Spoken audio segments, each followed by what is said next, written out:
Oh, I'm coming out the abyss for this. We're going to get right into these bars. Let's talk about the Hamitic Semitic enslavers of African people. Remember, African means black, black means African. Hamitic and Semitic falls under Caucasoid. Hamitic and Semitic falls under Mediterranean Caucasoid race. Let's be clear. So let's talk about the East African slave trade. The Indian Ocean slave trade was multi-directional and changed over time to meet the demand for menial labor. Bantu slaves were captured by Tanzanian slave traders from southeastern Africa, were sold in cumulatively large quantities over the centuries to customers in Egypt, Arabia, the Persian Gulf, India, the Far East, the Indian Ocean Islands, Ethiopia, and Somalia. I say Ethiopia and Somalia. I say Ethiopia and Somalia. I say Ethiopia and Somalia. I say Ethiopia and Somalia. That's East Africa, right? Oh, okay. I mean, how do they know who to trade? Let's see. How they know? We're all African. We're from Africa. So let's see how they distinguish Africans from other Africans. Let's see how they distinguish enslavers from the enslaved. All right. Bantus are ethnically. So we're talking ethnicity, huh? Ethnically. So we're talking ethnicity. Physically. So we're talking about your physical appearance. So that's dealing in the realm of seeing and feeling. So if you was blind and you feel African hair is woolly, and which they call Jarir, so you can feel Jarir hair or feel Jarir nose if you're blind to distinguish who's who based off the narrow nose and the smooth hair texture. We had the wide nose and woolly hair. So if you're blind, you can tell who's African and who's not. And if you got eyes, you can tell who's African and who's not. It says physically, your physical appearance, and culturally distant from the Somalians and Ethiopians. So out of all of Africa, because listen, Bantus have wide nose and kinky hair. All Africans have wide nose and kinky hair. Let's be clear about that. There is no diversity. There's been a diversity of slavers in Africa, trading Africans off and occupying those desert areas. More than likely they're the cause of the desert itself, or it's a beach. So if you look at that desert situation, that's a beach. So that means that was occupied by water. So that's a bunch of that's why they call it Mediterranean. Hamitic and Semitic is called Mediterranean. But as you can see over here, Aryan, Semitic, Hamitic, that falls under Caucasoid. It falls under Caucasoid under the ethnic map. So under the ethnic map, Hamitic and Semitic is Caucasian. Subdivision, Mediterranean. And we over here, remember Negroid, that means black. So black African. All the people that's black has wide nose and kinky hair.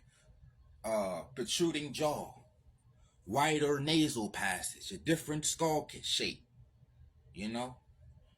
We can come mesomorph, meaning we can put on muscles. You see what I'm saying? You notice we can put on muscles better than anybody.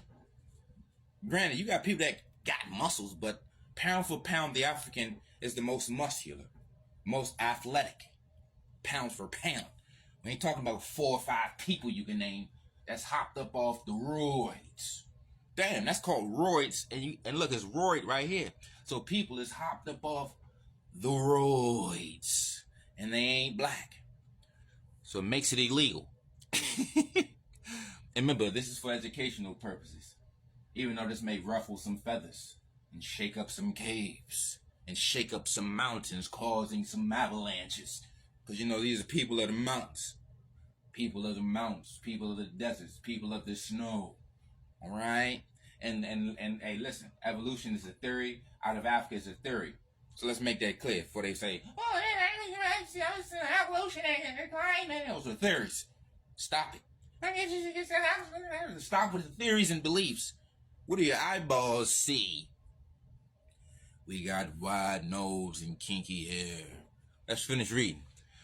Bantus are ethnically and physically and culturally distant from Somalis and Ethiopians.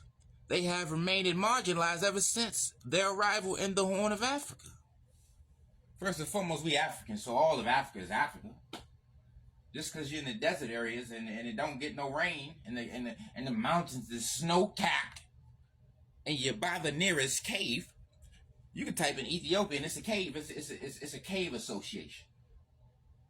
Morocco is a cave association. Everything is a cave association when it's not dealing with the tropical equatorial jungle African.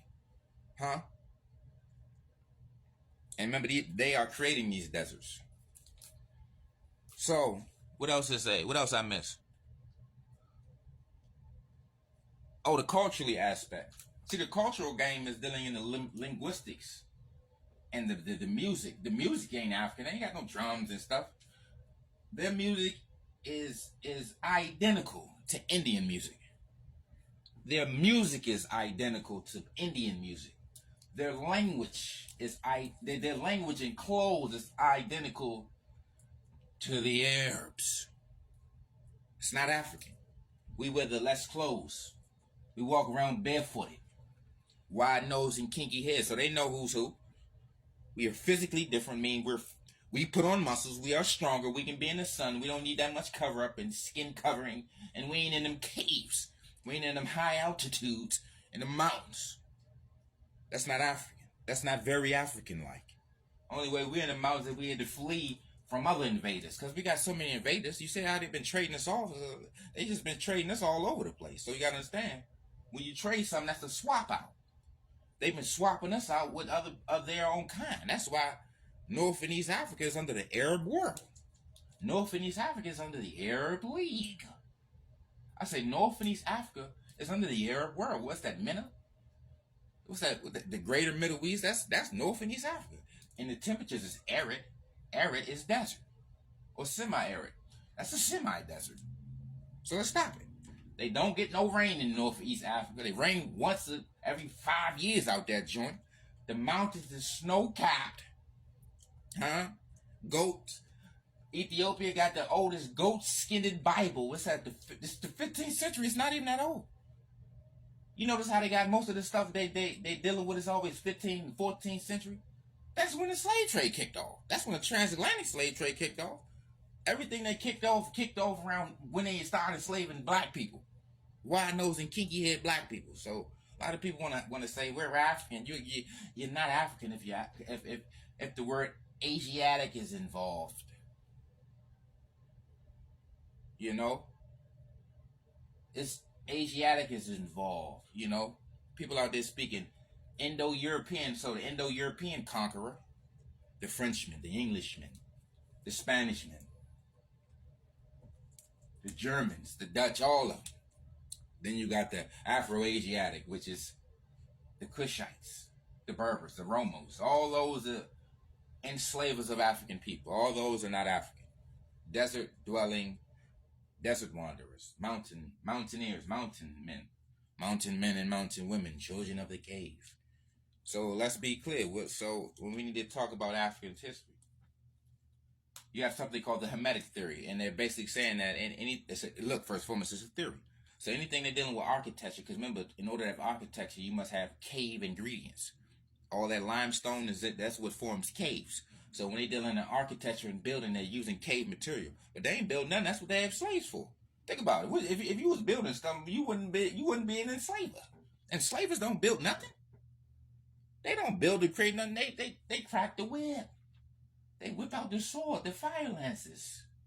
You see what I'm saying? So we gotta stop it. And remember, and this is King Jarir in your ear. I'm so fit, I don't fit in. I don't fit in, I'm so fit. You know, they ain't got no muscles out there like that. They ain't got no muscles. They got weaponry, technology. They got physicality.